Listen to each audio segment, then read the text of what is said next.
ফেব্রুয়ারিতে নির্বাচন হবে বলে আবারও বলেছেন।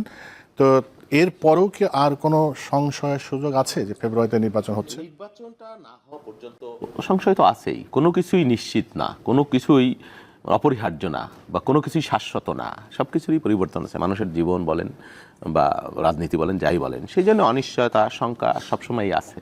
তবে আমি মনে করছি যে অনিশ্চয়তা কেটে যাচ্ছে, দিন যত যাচ্ছে অনিশ্চয়তা কেটে যাচ্ছে। সরকারের দৃঢ়তা দেখছি, এবং রাজনৈতিক শক্তিগুলোর মধ্যে যে বিভাজন বা অনৈক্য ছিল সেই বিষয়গুলো ক্রমেই স্পষ্ট হচ্ছে, যেগুলা মানে পুরোটা সমস্ত মিন করে সবাই করছে না। এটা প্রত্যেকেই তার অধিকার প্রতিষ্ঠার জন্য যতটুকু সরকারকে চাপ দেওয়া যায়, রাজনৈতিক দল একে অপরকে চাপ দেওয়া যায়, সেই কৌশল হিসেবে এটা হচ্ছে।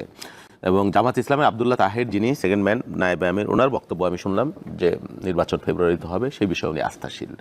এবং আমি বিশ্বাস করি যে খুব দ্রুততম সময়ে এই যে যতটুকু শঙ্কা আছে এটা কেটে যাবে। নির্বাচনটা হতে হবে ফেব্রুয়ারিতে, এবং নির্বাচনটা যদি না হয়, ধরেন এই ফ্যাসিবাদ বিরোধী শক্তি যারাই আছে বা দেশের মানুষ যারা আওয়ামী লীগের অত্যাচারে অতিষ্ঠ ছিল দীর্ঘদিন, প্রত্যেকেই চায় নির্বাচনটা হোক। হ্যাঁ, প্রত্যেকে, শুধুমাত্র আমাদের শত্রু যারা ফ্যাসিবাদী পতিত শক্তি এবং আমাদের প্রতিবেশী যে অক্ষ শক্তি, তারাই বাংলাদেশকে অস্থিতিশীল করা, নির্বাচন ভণ্ডুল করা, ব্যর্থ রাষ্ট্র করা এবং সামাজিক, রাজনৈতিক, ধর্মীয় উন্মাদনা তৈরি করে আন্তর্জাতিক পরিমণ্ডলে একটা মেসেজ দিতে চায় বা আনস্টেবল করতে চায় বাংলাদেশকে তারা। তবে আমি বললেই নির্বাচন হয়ে যাবে বা কনফার্ম হবে সেটাও যেমন না, আবার নির্বাচন যে হবে না, সেই নির্বাচন না হলে বাংলাদেশে একটা বড় বিপদে পড়ে যাবে বলে আমরা মনে করছি।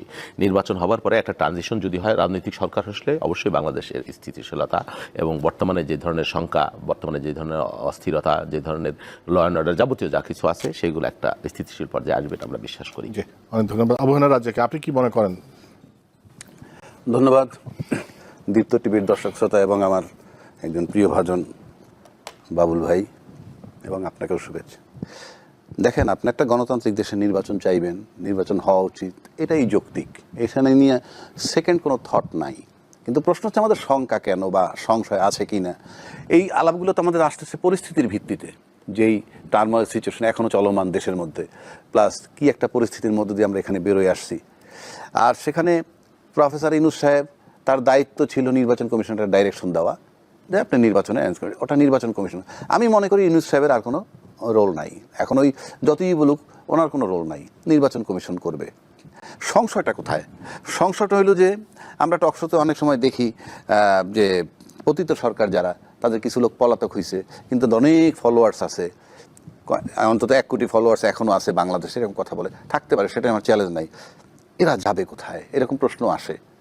কিন্তু আমি মনে করি যে এরকম একটা টার্মোয়াল সিচুয়েশনের উপর এই ভাবনাটা আমার কাছে ঠিক গ্রহণযোগ্য মনে হয় না। কারণ এমন একটা বিপ্লব হয়েছে, কত মায়ের বুক খালি হয়েছে, 1400 হত্যা হয়েছে, তারপরে আপনি এই থটটা মাথায় রাখতে পারেন, কিন্তু এটা প্রকাশ করলে মনে হয় যে একটা শ্রেণী মানে খুব এই টেলিভিশনে আইসা এখন জুলাই চেতনার বিরুদ্ধে কথা বলে। কারণ আপনি তার ভোটারগুলা যাবে কোথায়, এই চিন্তাটা করাই কিন্তু জুলাই বিরোধী চেতনা। 1, 2 নম্বর হচ্ছে লাভ কার নির্বাচন হলে, লাভ নয় কার, সেটাও দেখতে হবে।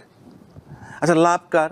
এটা ন্যাচারালি বোঝা যায় যে নির্বাচন করলে যারা বিজয়ী হবে তারা এই চিন্তা করবেই, সুতরাং লাভ তাদের আছে। পাশাপাশি ইউনূস সাহেবরে নিয়ে কিন্তু অনেক প্রবলেম আছে, ইন্টারনাল এবং এক্সটার্নাল, সুতরাং তার রিমুভালটা এখানে ইম্পর্টেন্ট। কাজে নির্বাচন হইলে ইউনূস সাহেব চলে যাবে, এতে কোনো সন্দেহ নাই। সুতরাং নির্বাচন হলে যারা ক্ষমতা আসবে, নির্বাচনটার ব্যাপারে তারা লাভের চিন্তা করবে, তাদের লাভ বেশি। আর নির্বাচন না হয়ে যদি ইউনূস সাহেব চলে যায়, মানে ইউনূস সাহেব চলে যাবে কোনো সন্দেহ নাই, তাহলে কি হবে? তাহলে কিন্তু যারা নির্বাচন হইলে পরে লাভবান হইতো, সেক্ষেত্রে তাদের জন্য একটা বিরাট লোকসান। কারণ ব্যক্তিগতভাবে আমার দেখা এক্সপেরিয়েন্স, স্টেজের ডায়লগ একটা, ইনডোরে জাস্ট রিভার্স। স্টেজে কি বলে, ব্যক্তির চেয়ে পরিবার বড়, পরিবারের চেয়ে দল বড়, দলের চেয়ে দেশ বড়। ইন্টারনালি দেশের চেয়ে দল বড়, দলের চেয়ে পরিবার বড়, পরিবারের চেয়ে ব্যক্তি বড়। এটা ইন্টারনাল, কেউ চ্যালেঞ্জ করলে করতে পারে, কারণ এটা আপনিও বুঝেন, বাবুল ভাইও বুঝে, আমিও বুঝি। এখন এই যে ফেসিবাদ বিরোধী শক্তি এখন কিন্তু ক্ষমতায় নাই, যে কথাটা বাবুল ভাই বলল যে ফেসিবাদ বিরোধী শক্তি যাতে আর না আসতে পারে সেজন্য, ফেসিবাদ বিরোধী শক্তি তো আসেই এখন ক্ষমতায়। উনি তো প্রতিটা অপারেশন পর দেখা যাচ্ছে বৃদ্ধ লোক, একটা মহিলা, একটা শিশু মারা গেছে, যেখানে র্যাপ ট্যাপ সব ঘিরে একটা নাটক চলমান ছিল। এগুলো আমাদের জন্য এই মুহূর্তে খুব খুব লাভজনক একটা ব্যাপার। ঘর থেকে একটা ছেলে বের হয়ে গেলেই ইয়াবার নামে গ্রেপ্তার হবে না, জঙ্গি নামে গ্রেপ্তার হবে, এই টেনশনগুলো আমাদের নাই। এর মানে এই না যে নির্বাচিত সরকার আসলে এটা হবে, সেটা আমি বলছি না, মানে ফেসিবাদ কথাটা আমি বললাম। আমার কাছে মনে হইতেছে আপনি নির্বাচন যে করবেন, নির্বাচন কিন্তু একটা মাত্র ক্রাইটেরিয়া না যে আপনি নির্বাচন করলেই আপনি গণতন্ত্র ফেরত আসবে, এটা কিন্তু ওয়ান অফ দ্য অনেকগুলো ক্রাইটেরিয়া একটা সেটা। সেটা ঠিক আছে, আমার বক্তব্য হলো যে নির্বাচন এখন আমি বলি আশঙ্কা আছে, আশঙ্কা আছে, এই কারণে আমি বলছি আপনি জানেন যে একটা ট্রায়াল চলতেছে, অনেকগুলা মামলা নিয়ে ট্রায়াল চলতেছে, এবং সেখানে শুধু রাজনীতিবিদদের নাম না, অনেক হাই অফিসিয়ালদের নামও আছে। আমরা জানি না জাজমেন্টে মানে কে কোথায় কিভাবে জড়াবে। সুতরাং আমার কাছে মনে হয় যে পতিত শক্তি, সেই পতিত শক্তি কিন্তু নির্বাচনের তফসিলটা দেওয়ার পর আমার ব্যক্তিগতভাবে সন্দেহ আছে তারা চাইবে না এই বিচারটা হোক। আর নির্বাচনের কথা যেটা বাবুল ভাই বলল, আপনি স্মুথলি ফেব্রুয়ারি পর্যন্ত যাইতে পারেন, ফেব্রুয়ারি পর্যন্ত যাইতে পারলে ডিসেম্বরে তফসিল আসবে, তাতে কিন্তু অক্টোবর না হোক নভেম্বরে জাজমেন্ট আসবে বলে আমরা যেটা আলামত টের পাই, কারণ আমাদের তো এক্সপিরিয়েন্স আছে মামলাটা কোন স্টেজে কীভাবে যাইতেছে। সুতরাং কিছু আছে তাদের কিন্তু মারাত্মক মাথা ব্যথার ব্যাপার। সুতরাং ওই জাজমেন্ট মানে ওই মামলার রায়টা একটা বিরাট ফ্যাক্টর, এবং সেটা হতে পারে একটা টার্মোয়েল সিচুয়েশন, একটা টার্নিং পয়েন্টের জায়গা।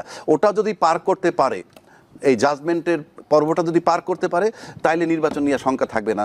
অন্যথায় আমার শঙ্কা আছে, এবং সেক্ষেত্রে আমি নভেম্বর খুব টার্নিং পয়েন্ট মনে করতেছি।